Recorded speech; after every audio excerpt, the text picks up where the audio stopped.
What happens when economic strategy becomes a battlefield?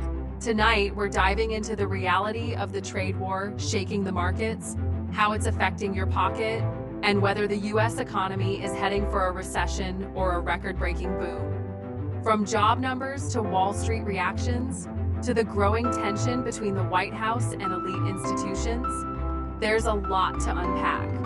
Welcome to Dividend Dreamer, where we break down the headlines that matter most to your money and your future. Wall Street made a powerful comeback today with the Dow Jones Industrial Average soaring by 564 points. Meanwhile, both the NASDAQ and S&P 500 not only recovered, but erased all their losses that began after President Trump rolled out steep tariffs on imports earlier this month. That announcement on April 2nd sent shockwaves through the market, but today's bounce back paints a very different picture. So what's fueling this unexpected optimism? A solid jobs report just dropped, revealing the U.S. economy added 177,000 jobs in April. The unemployment rate still holding steady, signaling strength in the labor market. This latest employment data is also the first full report that accounts for the impact of those tariffs. That makes it an important signal in this ongoing economic tug-of-war. But while the markets may be breathing easier, public opinion is telling a different story. Recent polls show that many Americans aren't happy with how the president is managing the economy, and that disapproval is growing louder as fears of a possible economic recession bubble up on Wall Street. In a recent sit-down interview, President Trump was asked directly, "Is it worth risking a short-term downturn to achieve long-term economic goals?" His response was defiant. "Some people on Wall Street are predicting a downturn," he said, "but others are forecasting the greatest economy in American history." Trump emphasized that this is a transition period and that he believes the U.S. will come out on top, stronger than ever. He called the economic strategy a necessary shift that could bring historic gains in the long run.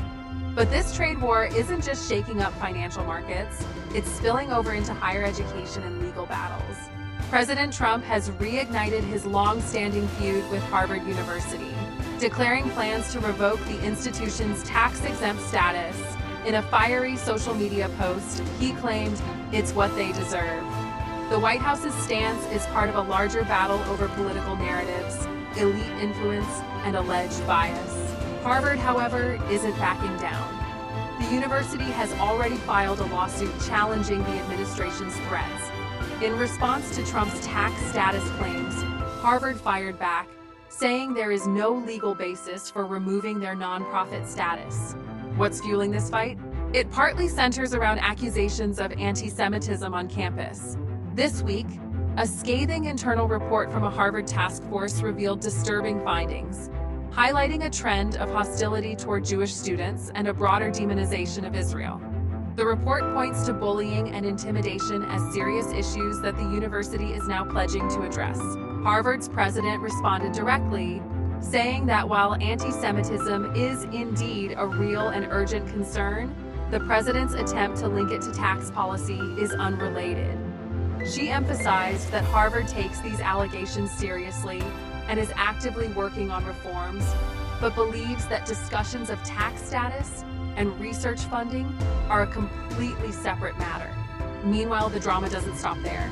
Late this evening, the Trump administration made a bold legal move, asking the U.S. Supreme Court to weigh in on a case involving a government agency focused on efficiency. The White House wants the court to allow this agency to access sensitive Social Security Administration data as part of a crackdown on fraud and waste. This raises new questions about privacy, data security, and how far the government should go in the name of cutting costs. Whether we're talking about tariffs, recessions, elite universities, or digital oversight, one thing is clear: the economic and political landscape is shifting rapidly. Here at Dividend Dreamer, we're watching these changes closely to help you stay informed and ahead of the curve. If you found this breakdown helpful, give us a like and hit that subscribe button. Stay tuned for more real-time updates and deep dives into how policy decisions are impacting your money, your future, and your world. Thanks for watching Dividend Dreamer. We'll see you in the next one.